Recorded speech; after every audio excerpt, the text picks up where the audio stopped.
Channel AB নিউজে স্বাগতম। সকলে আজকে নতুন এই নিউজে অবশ্যই যারা সাবস্ক্রাইব করে নাই সাবস্ক্রাইব করে নেবেন। যারা এখনও বেল আইকনে অল নোটিফিকেশন করেন নাই তারা অবশ্যই অল নোটিফিকেশন করবেন এবং ভিডিওটি সম্পূর্ণ দেখবেন।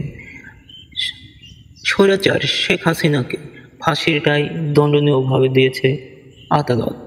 আপনারা এই আদালতকে অবশ্যই শ্রদ্ধা করে স্মরণ করবেন এবং স্বৈরাচারী এবং মানবতা বিরোধী যে হত্যাকাণ্ড চালিয়েছেন জুলাই বিপ্লবের সময়, তিনি এত সংখ্যক ছাত্রছাত্রীদেরকে নির্যাতন এবং নিপীড়ন করে তাদেরকে গণহত্যা করেছেন, তার ইয়াত্তা এখনও সঠিক নয়। তবে কোনো নিউজে উঠে এসেছে 4000-এর অধিক এবং 2500-এর অধিক বলা হয়েছে নিউজগুলোতে।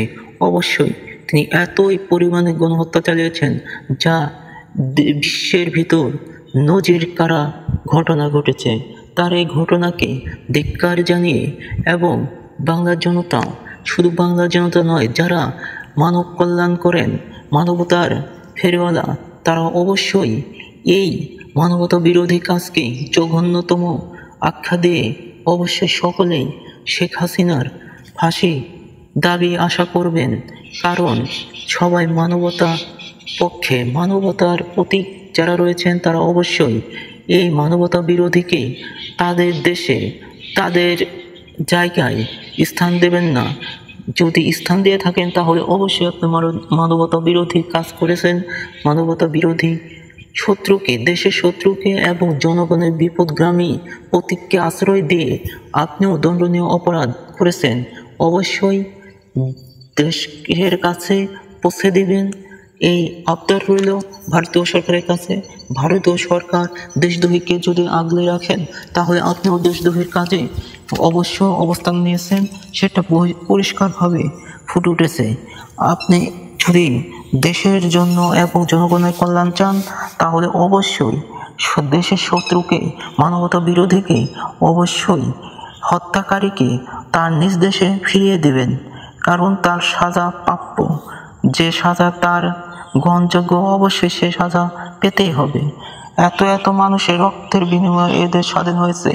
আপনারা সেই স্বাধীনতাকে হাস্যকরভাবে উড়িয়ে দিতে পারেন না, একটি দেশকে অপমান করতে পারেন না। আপনারা অবশ্যই দেশের সম্পদকে দেশের কাছে ফিরিয়ে দেবেন। তারা নিজ দেশের আইনে যে রায় হয় সে রায় অবশ্যই মেনে নিতে হবে এবং তার ফাঁসি হলে অবশ্যই তাকে ফাঁসি দিতে হবে। যেহেতু ফাঁসির রায় হয়ে গিয়েছে, তাকে ফাঁসি ছাড়া অন্য কিছু দেওয়া সম্ভব নয়। যদিও একজনকে এতগুলো ফাঁসি দেওয়া যায় না, এত হত্যা করেছে, তার ফাঁসি 1000 বার হলেও শেষ হবে না, তাও ছোট হয়ে যায়। তাই এই ছোট রায়, ফাঁসির রায়, এটাকেই বহাল রাখতে হবে এবং আপনি অবশ্যই দেশের সম্পদকে ফিরিয়ে দেবেন, তার নিজ অধিকার ফিরিয়ে দেবেন।